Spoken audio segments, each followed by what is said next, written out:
تو گزشتہ 2 سال کے دوران ہم جو کچھ دیکھ رہے ہیں، کیا آپ کو لگتا ہے کہ کوئی پلاننگ تھی، ہے یا نظر آتی ہے کوئی پلاننگ؟ آپ کا سوال تھوڑا لیٹ ہے. آج سے کچھ 6-8 مہینے پہلے میں نے جب ایک انٹرویو میں آئے the first one in this country، اس پہ میرے بہت سارے ساتھیوں نے، بہت قابل احترام ساتھیوں نے، ان میں ایاز امیر بھی تھے، ہارون الرشید بھی تھے، جاوید چودھری بھی تھے، اور نصرت جاوید میرے فیوریٹ ہیں، جی وہ بھی تھے. انہوں نے بھی حیرت کا اظہار کیا، اور بہت سے لوگوں نے یہ کہا کہ یہ قبل از وقت ہے. تو اب میں یہ سوچتا ہوں کہ جو فواد چودھری نے کہا یا ایون جو پرائم منسٹر کہہ رہے ہیں، وہ بعد از وقت تو نہیں ہے، وہ قبل از وقت تھا. تقریباً 1 سال پہلے، میرا خیال ہے لگ بھگ 10-12 مہینے پہلے. جی تو میں نے تو اس وقت بھی میرے اعتراضات کا جو آپ کہہ لو باٹم لائن تو تھا ہی کہ ہوم ورک دکھائی نہیں دے رہا. تو جو بات آپ نے کی ہے اس کا سادہ ترجمہ یہ ہے کہ ایک بہت ذہین بچہ بھی اگر تیاری نہیں کرے گا جی تو اس بچے کا مقابلہ نہیں کر سکے گا جو اتنا ذہین تو نہیں ہے لیکن اس نے محنت بہت کی ہوئی. بالکل ٹھیک. سو جو بات آپ نے اپنے انٹرو میں کہی ہے وہ ازلی ابدی حقیقت ہے، ایک بنیادی ریالٹی ہے زندگی کا. بالکل اسی طرح صورتحال ہے. اور سوال آپ کا اس لیے لیٹ ہے کہ میں تو اس پہ کچھ سال پہلے ایک بڑا بھرپور انٹرویو جو بہت زیادہ جس پہ کوہرام مچا تھا، تو اگر آپ کو یاد نہ ہو تو ذرا اپنے کسی کولیگ سے پوچھ لیں، وہ آپ کو بتا دے گا یہی باتیں جو آج فواد چودھری کر رہے ہیں. اور دیکھیں، یہ پی ٹی آئی کے لوگ بھی فواد چودھری پہ اعتراض کر رہے ہیں، درست نہیں ہے. تنقید بعض اوقات بہت، دیکھو آپ کا کوئی پیارا ہو، مثلاً اولاد سے بڑھ کے کون ہوتا ہے؟ بالکل ٹھیک. اگر آپ اپنے بچے سے بہت بہتر پرفارمنس آپ ایکسپیکٹ کر رہے ہوں اور اس کے گریڈز مسلسل گرنا شروع ہو جائیں تو آپ کیا کرو گے؟ آپ پروٹیسٹ کرو گے، آپ اسے متوجہ کرو گے، آپ لاؤڈ اینڈ کلیئر ایک میسج دو گے کہ یار یہ یہاں گڑبڑ ہو رہی ہے. تو کیا ہے وہ اس کے ویلفیئر کے لیے ہے. اب وہ لوگ جنہوں نے بڑا اس وقت اعتراض کیا تھا وہ یہ بھول گئے کہ ان کا تو وجود ہی نہیں تھا. تو 22 سال جو میں نے دشمن بنائے اپنے اور سپورٹ کیا پی ٹی آئی کو، تو میرے جیسا بندہ اگر بات کر رہا ہے تو بندہ سوچتا ہے یار کچھ تو حیا کریں، کچھ تو شرم کرنی چاہیے. کون کر رہا ہے جس نے غیر مشروط 22 سال آپ کو سپورٹ کیا؟ اور کب کیا؟ جب آپ کی اوقات کچھ نہیں تھی اور آپ کے حریف بہت مضبوط تھے. سو میں نے تو دشمنوں کی تعداد بڑھائی ان لوگوں کے لیے. اور اس کے بعد اگر کہا، اب بھی جو فواد نے کہا ہے، کچھ لوگ اس پہ اعتراض کر رہے ہیں ان کی اپنی پارٹی کے، وہ غلط کر رہے ہیں. اس نے وارن کیا ہے، یہ ایک دوست کا کام ہے، ایک ہمدرد یہ کام کرتا ہے. ادروائز تو جو آپ کو ناپسند کرتا ہے، آپ کا ویل وشر نہیں ہے، وہ تو چاہے گا کہ اس بندے کے جہنم رسید ہونے میں، اس کو فلاپ ہونے میں، ناکام ہونے میں، رسوا ہونے کا جو پروسیس ہے وہ ایکسلریٹ ہو جائے. تو یہ تو سادہ سی بات ہے. اس میں آپ کے اور میرے کرنے والی تو بات ہی کوئی نہیں. جو بنیادی طور پہ جو باٹم لائن تو فواد چودھری نے بڑی خوبصورتی سے بیان کر دی ہے. رائٹ. اچھا سر، آپ نے جس طرح آپ نے بات کی اور تذکرہ کیا اپنے انٹرویو کا، میں نے وہ انٹرویو دیکھا تھا 1 سال پہلے. چلیں 1 سال پہلے کی بات کو اگر ہم بینیفٹ آف ڈاؤٹ دے کر اس گورنمنٹ کو کہ جی ابھی بہت جلدی ہو گیا تھا، 1 سال کا عرصہ زیادہ نہیں تھا، اب تو 2 سال گزر گئے، اور اگر بات 2 سال کی جاتی ہے تو ان کی طرف سے ڈھنڈورا پیٹا جاتا ہے کہ 2 سال کے عرصے میں یہ پرانا گند ہٹائیں یا پھر ان کے کرنٹ جو معاملات ہیں ان کو درست کریں. تو مجھے تو دور حضرت عمر بن عبدالعزیز یاد آتا ہے جو 2 سال 2 مہینے پر مشتمل تھا، اور 2 سال 2 مہینے کے اندر وہ کچھ ہوا کہ 3 بر اعظموں پر انہوں نے حکومت کر ڈالی، اور کہیں پر غریب اور فقیر نہ ملا تو زکوٰۃ کے پیسوں سے چرند پرند کے لیے کھانا لے کر چبودرے پر رکھ دیا گیا کہ کل کو اس کا بھی مجھ سے سوال ہونا ہے. تو ابھی یہ جو ڈھنڈورا پیٹا جا رہا ہے، ہم جائیں تو کہاں جائیں؟ پبلک کیا سوچے اس کے اوپر؟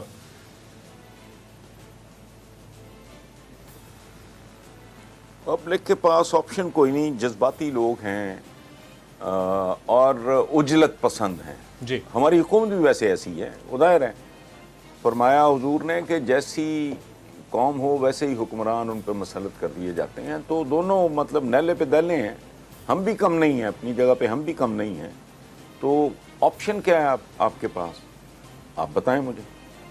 کچھ بھی نہیں. بھگتو. ایک فضول سا محاورہ ہے انگریزی کا, میں وہ رپیٹ نہیں کرنا چاہ رہا, کہ ریلیکس اینڈ انجوائے, بس ٹھیک ہے جو ہو رہا ہے. اس کے علاوہ آپشن کوئی نہیں ہے آپ کے پاس. کیا مطلب اگر آپ کے پیچھے کو بگیاڑ آپ کو چیز کر رہا ہو, آپ درخت پہ چڑھنے کی کوشش کریں تو آپ کو پتہ چلے کہ درخت کے ٹاپ پہ تو ایک اژدہا بیٹھا ہے. جی آپ کے پاس کیا چوائس ہوگا؟ ایک طرف کھڈا ہے, ایک طرف کھائی ہے, ایک طرف پھانسی گھاٹ ہے, ایک طرف گلوٹین ہے, وہ مشین گردن کاٹنے والی لگی ہوئی ہے. تو آپ کے پاس بس ٹھیک ہے, ایسے ہی ہے جیسے چلتا آ رہا ہے. یہ تھوڑا سا یہ ہے کہ زیادہ معاملات بگڑ گئے ہیں. اوپر سے پتہ نہیں ہمارے پوری دنیا لپیٹ میں آئی ہے اس میں. ہمارا تو کوئی یہ جو کرونا وغیرہ کا سلسلہ چل رہا ہے, اب یہ اس کے بعد ٹڈی دل آ گیا. اس میں نہ میرا قصور ہے نہ آپ کا ہے, تو نہ اس گورنمنٹ کا کوئی قصور ہے. اس کے بعد اب ڈینگی کا موسم ہے. اس کے بعد مانسون کے بارے میں کہہ رہے ہیں کہ مانسون اگر بہت ہیوی ہو جاتا ہے تو وہ انڈیکیٹر ہے بہت بڑا کہ بھی سیلابوں کے امکانات ہوں گے. تو اس ساری صورتحال میں یا آپ یا فور دیٹ میٹر یہ جو صاحب بیٹھے ہیں کیمرے کے پیچھے آپ کے, تو یہ ہم میں سے کوئی بھی کیا کر سکتا ہے؟ صحیح. لیکن relax and enjoy, that is the only answer. بالکل آپ درست فرما رہے ہیں کہ ریلیکس اینڈ انجوائے, لیکن سر دیکھیں یہ تو خدائی افتاد ہے, آئی پوری دنیا پر آئی, ایک گلوبل پینڈیمک ہے. لیکن پاکستان کے اندر اگر 2019 کو دیکھ لیا جائے تو ہمارا جی ڈی پی اس وقت بھی بہت زیادہ اچھی حالت میں نہیں تھا. یعنی لاک ڈاؤن سے پہلے تک ہم بہت زیادہ اچھی پوزیشن میں نہیں تھے. لیکن جب لاسٹ گورنمنٹ چھوڑ کے گئی ہے, ورلڈ بینک کے مطابق 5.8 تھا اور ہمارے جو اپنے ریٹنگ ایجنسیز ہیں ان کے مطابق 5.5 تھا. تو اب کس طرح کی یہ تبدیلی ہے کہ 2 سال میں ہم کم از کم اس کو مینٹین ہی کر پاتے یا اس کے آس پاس کہیں پر ہوتے؟ تو یہ بھی تو المیہ ہے نا سر. ہم فیس سیونگ کے طور پر تو خان صاحب چلیں کرونا کو استعمال کر لیں گے اگلے 2-3 سال اگر کر سکے تو, لیکن پبلک تو بہت بری حالت میں ہے. آپ دیکھیں آپ کی پریورٹیز بھی وہی ہیں جو حکومت کی ہیں اور جو پچھلی حکومت کی تھیں اور جو آئندہ حکومت کی ہوں گی. جی میرا بنیادی اختلاف کچھ اور ہے, وہ کسی ایک گورنمنٹ سے نہیں ہے, پچھلی گورنمنٹ سے. دیکھیں میں کب سے ایک بات چیخ رہا ہوں کہ اس ملک کا پرابلم اقتصادیات نہیں ہے, اس ملک کا اصل پرابلم اس کی تباہ ہو چکی اخلاقیات ہے. آپ اندازہ لگاؤ کہ سینکڑوں لوگوں کی زندگی موت, سینکڑوں خاندان سٹیک پہ ہوتے ہیں. آپ کے پائلٹس کے لائسنسز جعلی ہیں, ان کی ڈگریاں جعلی ہیں. اس ملک میں اس سونی دھرتی پہ بچوں کی خوراک جسے دودھ کہتے ہیں وہ خالص نہیں ملتی.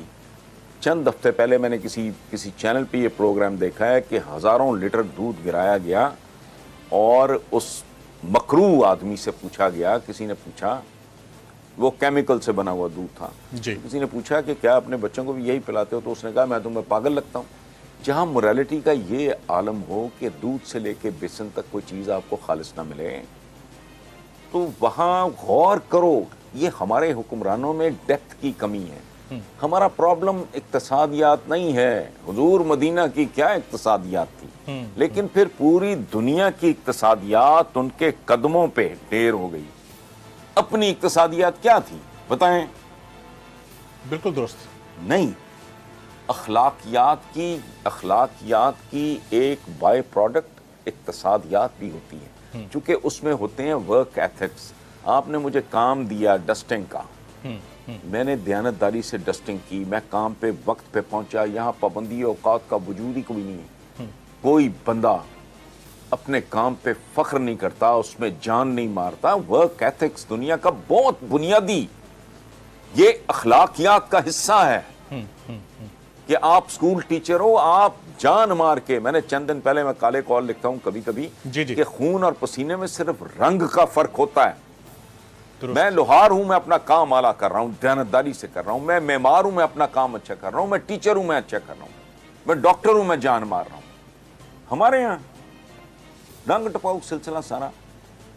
جو اخلاقی انحطاط ہے بات نہیں کرتا. میں کہہ رہا ہوں کہ 15 سال کا جب تک 15 سے 20 سال کا روڈ میپ نہیں اور مسلط نہیں کیا جاتا, جیسے نالائق اور آوارہ ہو چکے بچوں کو ڈسپلن کرنا ہوتا ہے وہ نہیں کیا جاتا, مجھے مسائل کا حل نظر ہی نہیں آتا. پرائمری ایجوکیشن ہے, کبھی کسی کے منہ سے آپ نے سنا آج تک کہ ہمارا را مٹیریل جس نے کل اس ملک کے معاملات کو سنبھالنا ہے ڈفرنٹ لیول پہ, whether he is a clerk اور ہی از اے کنگ, جو بھی ہے وہ کتنا گھٹیا. آپ کے بچوں کی بھاری اکثریت جن سکولوں میں جا رہی ہے ان کے حالات جانتے ہیں آپ, پتہ ہے آپ کو, مویشی بندے ہیں ادھر, بچے بندے ہیں, انڈر پیڈ ٹیچر ہے, ان پڑھ ٹیچر ہے. یہ پرائمری کا حال ہے آپ کی, سر پیر ہے کوئی نہیں. پاپولیشن مینجمنٹ کی پچھلے دنوں عارف علوی نے بات کی تو مجھے حیرت ہوئی کہ ایک سیاستدان کو بھی اتنا شعور ہے کہ وہ یہ بات کر سکتا ہے. میں جیسے دیکھیں پیسے کی نہیں ہر کام کی زکوٰۃ ہوتی ہے, میں ہر سال ایک دفعہ کم از کم ایک دفعہ ماتم کرتا ہوں کہ اپنی پاپولیشن کو اس پہ کوئی اس کو مینج کرو. دیکھو ہماری تعلیم بنیادی تعلیمات میں شامل ہے ایک بات, اعتدال اور میانہ روی, حتیٰ کہ عبادت میں بھی ہمیں اعتدال اور میانہ روی کا حکم ہے. بے شک. تو بچوں کے ڈھیر لگانے میں کیوں نہیں بھائی, بے شک کوئی بات ہی نہیں کرتا, ان کے ایشوز ہی نہیں ہیں. جو بات کرتا ہے ملک کی اقتصادیات, او یار مارو گولی, تمہیں تو تمہارا تو وہ ایک 10 بندے چنگچی میں گھسے ہوئے آدھا لیٹر پیٹرول بچانے کے لیے وہ بندہ ون وے کا بیڑا غرق کر کے نکل جاتا ہے, وہ چنگچی والا, سواریوں میں سے بھی کوئی نہیں بولتا, اسے پرواہ ہی نہیں ہے کہ آدھا لیٹر پیٹرول بچانے کے لیے میں 8-10 لوگوں کی زندگیاں داؤ پہ لگا رہا ہوں. کیریکٹر لیسنس اپنی آخری انتہا پہ, جدھر آپ دیکھو قبضہ گروپ سے آپ کے قبرستان تک محفوظ نہیں رہ گئے. آپ کہاں اقتصادیات, اس ملک کی اقتصادیات آپ یوں ٹھیک نہیں کر سکو گے. اور یہ سزا مل رہی ہے اس ملک کے حکمرانوں کو. ہم لوگ حکمرانوں کے لیے سزا سے کم نہیں ہیں.